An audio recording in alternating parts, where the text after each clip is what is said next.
Hello students, previous video के अंदर जो टॉपिक हमने स्टडी किया था वो अपना टॉपिक था डाल्टन एटॉमिक थ्योरी क्या होती है, मॉडर्न एटॉमिक थ्योरी क्या होती है, और लास्ट में हमने स्टडी किया था एवोगाड्रो लॉ क्या होता है या एवोगाड्रो हाइपोथेसिस या एवोगाड्रो प्रिंसिपल क्या होता है।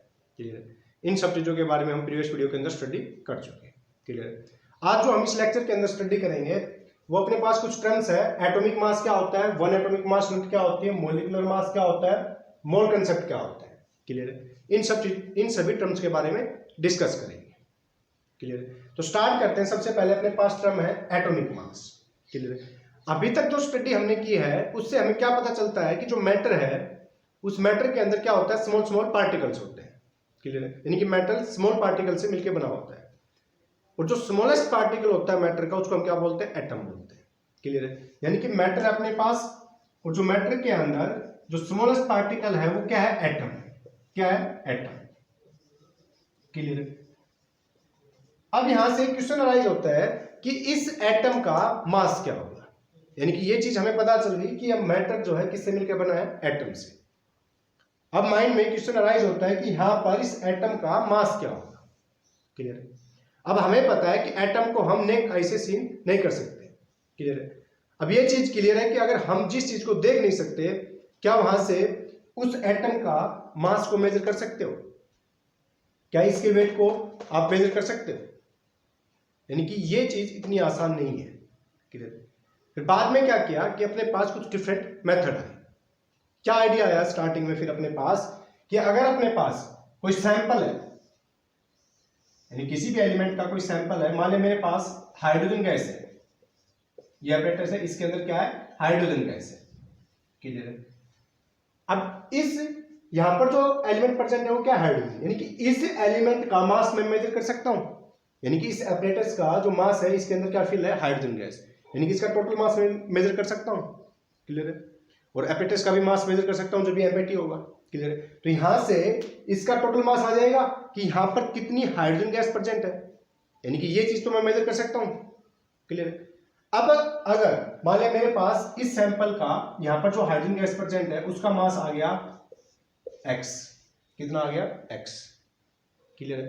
अब अगर मुझे इस सैंपल के अंदर नंबर ऑफ हाइड्रोजन मॉलिक्यूल्स पता चल जाए, यानी कि किसका नंबर पता चल जाए कि यहां पर इस सैंपल के अंदर कितने हाइड्रोजन मॉलिक्यूल प्रेजेंट है, अगर ये चीज पता चल जाए तो मैं इस टोटल वेट को किससे डिवाइड कर दूंगा, नंबर ऑफ हाइड्रोजन मॉलिक्यूल्स किससे डिवाइड कर दूंगा, नंबर ऑफ हाइड्रोजन मॉलिक्यूल्स। मान लिया यहां पर कितने हाइड्रोजन मॉलिक्यूल है, n, डिवाइड कर दिया।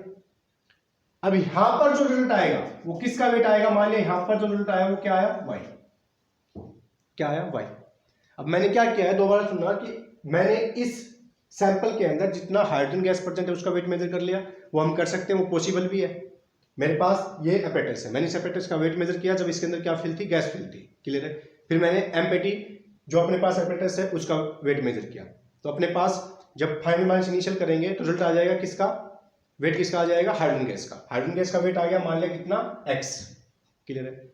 अब इस टोटल वेट को मैं किससे डिवाइड कर रहा हूं, अगर हमें क्या पता चल जाए कि इसके अंदर कितने मॉलिक्यूल प्रेजेंट है, किसके, हाइड्रोजन गैस के।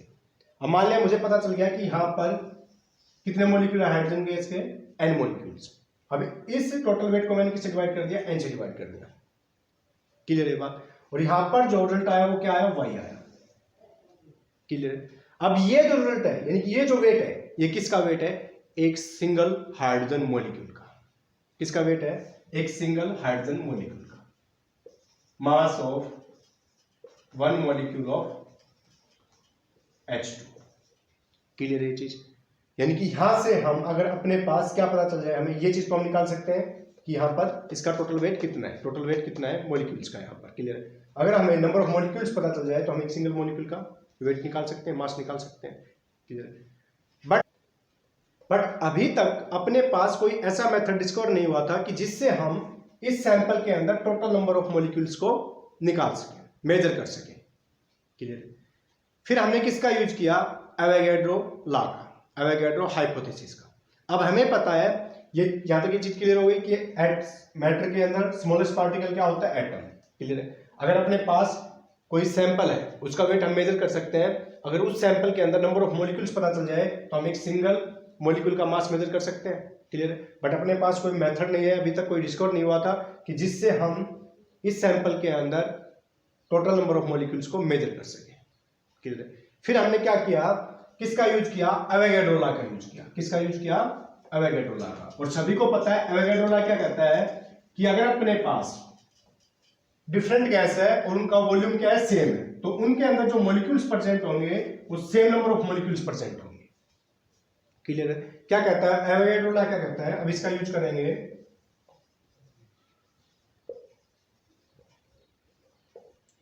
क्या कहता है ये, मान ले मेरे पास 1 लीटर क्या है, हाइड्रोजन गैस, और 1 लीटर क्या है अपने पास, ऑक्सीजन गैस, क्लियर है। अब ये लॉ क्या कहता है कि अगर अपने पास वॉल्यूम सेम है, यानी कि 2 डिफरेंट गैस है और उनका वॉल्यूम क्या है, सेम, और टेम्परेचर और प्रेशर की कंडीशन भी क्या है, सेम, यानी कंडीशंस क्या है, सेम, टेम्परेचर भी सेम है, प्रेशर भी सेम है दोनों के लिए। तो ये क्या कहता है कि यहां पर जितने नंबर ऑफ मॉलिक्यूल्स किसके, हाइड्रोजन के प्रेजेंट होंगे, उतने ही नंबर ऑफ मॉलिक्यूल्स किसके प्रेजेंट होंगे, यहां पर ऑक्सीजन के।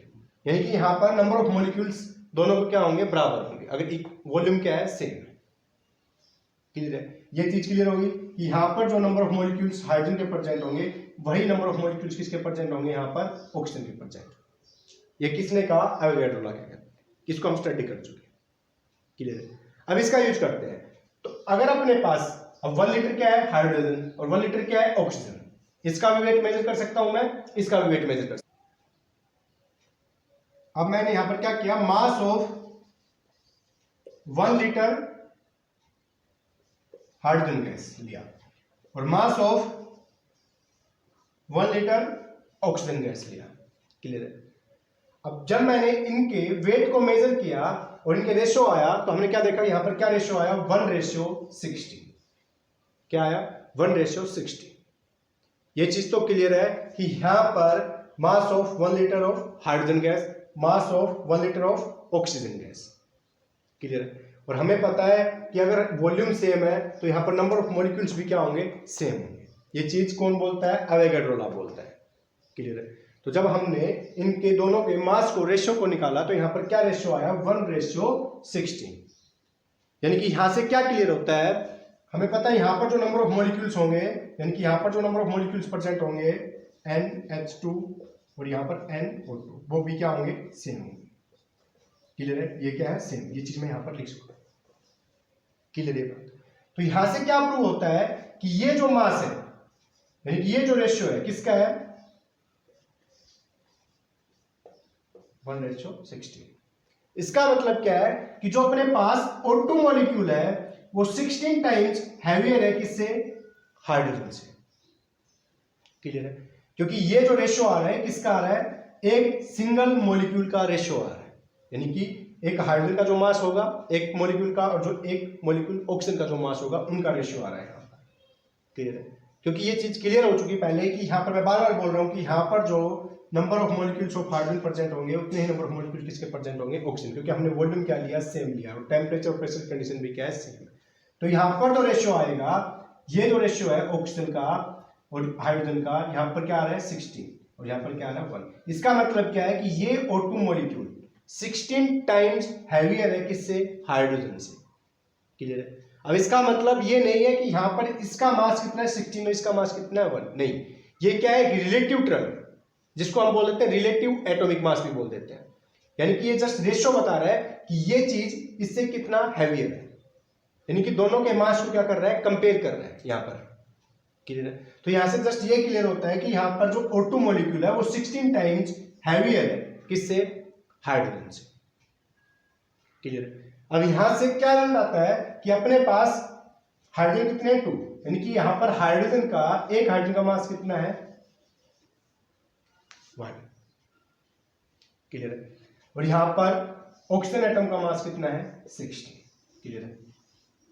यानी कि ये क्या है, रिलेटिव टर्म, दोनों के मास का क्या हो रहा है, कंपेरिजन हो रहा है, क्लियर। यहां पर 16, 1, क्लियर, क्योंकि ये क्या है, सिंपलेस्ट रेशियो है। तो यहां पर हाइड्रोजन का मास कितना हो गया, 1, ऑक्सीजन का मास कितना हो गया, 16, क्लियर। अब यहां पर अपने पास एक रेफरेंस आ गया, किसका रेफरेंस आ गया, जिसको हम एज रेफरेंस लेंगे, क्या, हाइड्रोजन को। रेफरेंस का मतलब क्या होता है, जिसके कंपैरिजन में किसी हम अनदर चीज को क्या करते हैं, कंपेयर करते हैं। अब जैसे आप शॉप पे जाते हो, शुगर लेते हो या कुछ भी चीज लेते हो, तो वहां पर क्या होता है, एक वेट होता है, क्लियर है, यानी कि 1 kg का वेट होगा, यानी कि ये क्या है, एक रेफरेंस है, क्लियर है। यानी कि आपको अगर 1 kg शुगर लेनी है तो आप क्या करोगे, इसके साथ कंपेयर करोगे, क्लियर है, तभी आपको एग्जैक्ट 1 kg शुगर मिलेगी। यानी कि ये क्या है, ये जो वेट है ये क्या है, रेफरेंस, क्लियर है। अब अगर हमें किसी भी सब्सटेंस या किसी भी एलिमेंट के एटम को, मास को मेजर करना था, तो हमें किसका रेफरेंस लेना पड़ेगा, हाइड्रोजन को, क्लियर है। तो हम हाइड्रोजन के मास को एज ए रेफरेंस यूज करने लगे, क्लियर है। बट यहां पर क्या डिफिकल्टी आई, अब देखना है, यहां पर जब हमने हाइड्रोजन को एज ए रेफरेंस यूज किया, यानी कि हाइड्रोजन का मास कितना आ गया, 1, क्लियर है।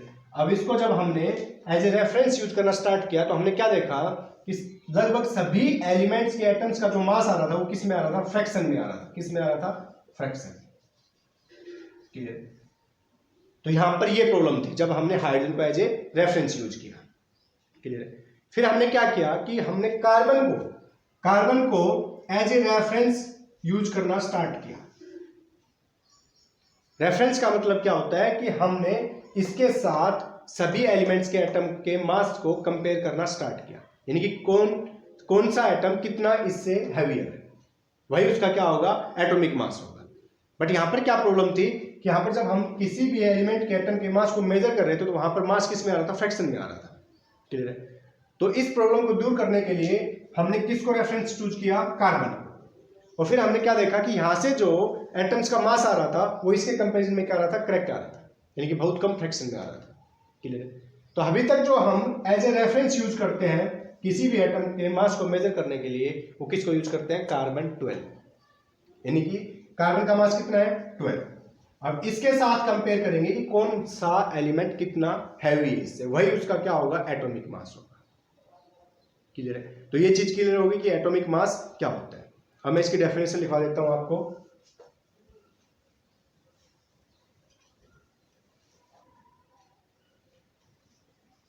Atomic mass of an element, atomic mass of an element is number of times of an atom is heavier than an atom of carbon taken as 12, यानी कि हम कार्बन का मास को क्या लेते हैं, 12, उसके कंपैरिजन में उस एलिमेंट के एटम का मास कितना हैवी होगा वही उसका क्या होगा, एटॉमिक मास होगा, क्लियर है। तो एटॉमिक मास की क्या डेफिनेशन होती है, ये चीज क्लियर होगी। इसको हम एज ए रेफरेंस क्यों यूज करते हैं कार्बन को, ये चीज क्लियर होगी, क्लियर है। और कैसे हमने इसको स्टार्ट किया और यहां तक कैसे रिजल्ट निकल के आया, ये चीज क्लियर होगी, क्लियर है। अब इसके बाद अपने पास सेकंड टर्म आती है 1 एटॉमिक मास यूनिट क्या होती है, 1 एटॉमिक मास यूनिट क्या होती है। अब बात आती है 1 एटॉमिक मास यूनिट क्या होती है, 1 एटॉमिक मास यूनिट क्या होती है, इसको स्टडी करते हैं, क्लियर है। अब हमें पता है कि जिसको हम एज ए रेफरेंस लेते हैं, किसको लेते हैं, कार्बन को। और कार्बन का मास कितना होता है, एटॉमिक मास कितना होता है, कितना लिया हमने, 12, क्लियर है। अब इस कार्बन के मास का वेट कितना है, 12, और इसका 1/12 पार्ट का जो मास होगा, 1/12 पार्ट का जो मास होगा वही क्या कहलाएगा, 1 एटॉमिक मास यूनिट कहलाएगा। यानी कि अपने पास कार्बन का मास 12, अब इस मास का 1/12 पार्ट क्या होगा, 1, और यही चीज क्या कहलाती है, 1 एटॉमिक मास यूनिट कहलाती है, क्लियर है। यानी कि बिल्कुल सिंपल है, कार्बन का मास कितना होता है, हम एटॉमिक मास कितना लेते हैं, 12, उस मास का 1/12 पार्ट का जो मास होगा वही क्या कहलाएगा, 1 एटॉमिक मास यूनिट कहलाएगा, क्लियर। तो इसकी डेफिनेशन क्या हो जाएगी अपने पास, 1 atomic mass unit, 1 atomic mass unit is equal to is equal to the 1/12 of mass of an atom of carbon 12 isotope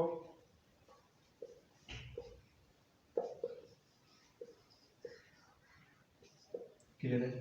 यानी कि 1 एटॉमिक मास यूनिट क्या होता है, जो अपने पास कार्बन का जो मास होगा उसका 1/12 पार्ट का जो मास होगा वही क्या कहलाएगा, 1 एटॉमिक मास यूनिट कहलाएगा। क्लियर है। तो ये चीज क्लियर होगी, 1 एटॉमिक मास यूनिट क्या होता है। क्लियर है। अब उसके बाद अपने पास नेक्स्ट टर्म है मोलिकुलर मास। मोलिकुलर मास क्या होता है, इसको स्टडी करते हैं। अब स्टडी करते हैं मोलिकुलर मास को। मोलिकुलर मास क्या होता है, बिल्कुल सिंपल है। इसका मतलब क्या है, मोलिक्यूल का मतलब क्या है, मोलिक्यूल। क्लियर है। तो यहां से क्लियर हो रहा है कि अगर अपने पास कोई एलिमेंट है उसके एक मोलिक्यूल का जो मास होगा वही क्या कहलाता है, मोलिकुलर मास कहलाता है। क्लियर है। अब बात आती है कि वहां पर हमने किसके साथ कंपेयर किया है, उस मोलिक्यूल के वेट को किसके साथ कंपेयर किया है, यानी कि वहां पर रेफरेंस क्या लिया है। क्लियर है। अब हमने एटॉमिक मास स्टडी किया तो हमने कार्बन का एटॉमिक मास क्या लिया था, 12। यानी कि अगर हमें किसी भी सब्सटेंस के एटम का मास मेजर करना है तो किसके साथ कंपेयर करेंगे, इसके साथ कंपेयर करेंगे। क्लियर है। अब बात आती है कि जो अपने पास मोलिकुलर मास होता है, यानी कि एक मोलिक्यूल का जो मास होगा उसको किसके साथ कंपेयर करेंगे। क्लियर। इसका मतलब क्या है कि अपने पास इसके 1/12 पार्ट का जो मास होगा वो कितना होगा, 1। क्लियर है। अब इससे कोई मॉलिक्यूल कितना हैवी है, कितने नंबर ऑफ टाइम्स हैवी है, वही उस मॉलिक्यूल का क्या कहलाएगा, मोलिकुलर मास कहलाएगा। क्लियर है। यानी कि कार्बन के 1/12 पार्ट का जो मास है वो कितना है, 1 है।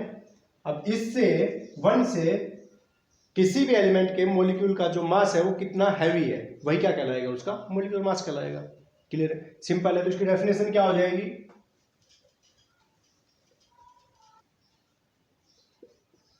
तो molecular mass of a substance is number of times of a molecule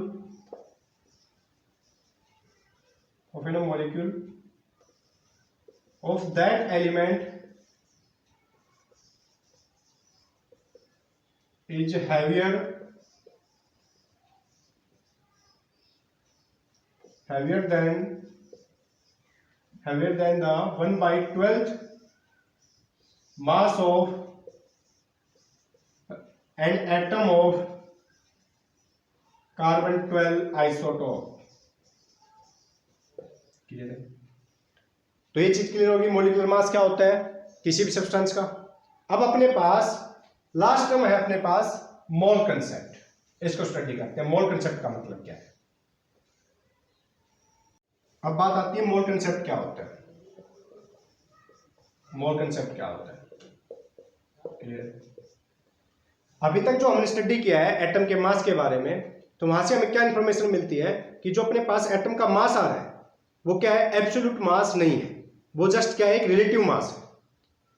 वो रिलेटिव मास कैसे है, क्योंकि वहां पर हम किसी भी एटम के मास को जब कैलकुलेट करते हैं तो उसको क्या करते हैं, किसी दूसरे एटम के मास के साथ कंपेयर करते हैं। क्लियर है। तो वहां पर वो एटम का जो मास आ रहा है वो कितना हैवी है, जिसके साथ हम कंपेयर कर रहे हैं वही क्या होगा, उसका एटॉमिक मास होगा। क्लियर है। तो यहां पर क्या आ रहा है, हम एक रिलेशन बना रहे हैं उनके बीच में, कंपेयर कर रहे हैं, इसीलिए हम उसको क्या बोलते हैं, रिलेटिव एटॉमिक मास बोलते हैं, जो कि करेक्ट, बिल्कुल करेक्ट मास नहीं होता किसी भी एटम का। क्लियर है। अगर हमें किसी भी एटम का करेक्ट मास या एब्सोल्यूट मास कैलकुलेट करना है तो हमारे पास एक टर्म आती है जिसको हम बोलते हैं एवोगैड्रो नंबर। क्या बोलते हैं, एवोगैड्रो नंबर। अब यहां पर जो एवोगैड्रो है एक साइंटिस्ट था, इसने क्या किया कि सभी एलिमेंट्स यानी डिफरेंट एलिमेंट्स का 1 ग्राम लिया या डिफरेंट कंपाउंड का 1 ग्राम लिया। क्लियर है। और उसके अंदर नंबर ऑफ मॉलिक्यूल्स को मेजर किया, यानी कि मान लिया इसने किसी एलिमेंट में से 1 ग्राम एटम्स ले लिए। क्लियर है। और उस 1 ग्राम एटम्स के अंदर नंबर ऑफ एटम्स को मेजर किया, या फिर इसने क्या किया, किसी भी कंपाउंड में से 1 ग्राम मॉलिक्यूल्स को ले लिया और उस 1 ग्राम मॉलिक्यूल्स के अंदर नंबर ऑफ मॉलिक्यूल्स को मेजर किया, काउंट किया। तो उसने क्या देखा कि सभी एलिमेंट्स के केस में या सभी कंपाउंड्स के केस में एक फिक्स नंबर आ रहा था। और वो नंबर कितना आ रहा था 6.022 10 पावर 23। क्लियर। और इसी नंबर को हम बोल देते हैं एवोगैड्रो नंबर, जिसको हम डिनोट कर देते हैं Na से। क्लियर है, यानी कि ये क्या है, कांस्टेंट है। इसका मतलब क्या है, जब भी हम किसी भी सब्सटेंस का 1 ग्राम लेंगे, किसी भी एलिमेंट में से एटम लेंगे 1 ग्राम, या किसी भी कंपाउंड में से 1 ग्राम मॉलिक्यूल लेंगे, तो उसके अंदर इतनी क्वांटिटी ऑफ एटम्स और मॉलिक्यूल्स प्रेजेंट होंगे, यानी कि ये चीज क्या होगी, फिक्स होगी। क्लियर है। तो एवोगैड्रो नंबर क्या होता है, ये चीज क्लियर होगी। अब यहां पर बात आती है मोल, यानी कि 1 मोल का मतलब क्या है। क्लियर है। अब यहां पर 1 मोल का भी मतलब क्या है, Na, एवोगैड्रो नंबर। क्लियर। इसका मतलब क्या है, अगर मान लिया मैं 1 मोल ऑफ O2 लेता हूं, इसका मतलब क्या है कि यहां पर कितने number of molecules of O2 present है, 6.022 10 पावर 23 O2। क्लियर। अब अगर मैं यहां पर 1 मोल ऑफ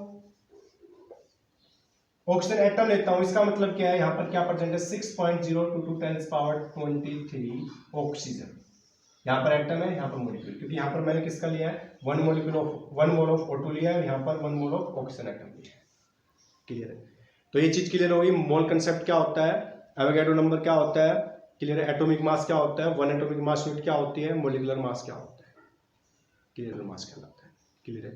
तो आज के लिए इतना ही, नेक्स्ट वीडियो में मिलते हैं नेक्स्ट टॉपिक के साथ, और नेक्स्ट टॉपिक होगा अपना मोल कंसेप्ट इन सॉल्यूशन।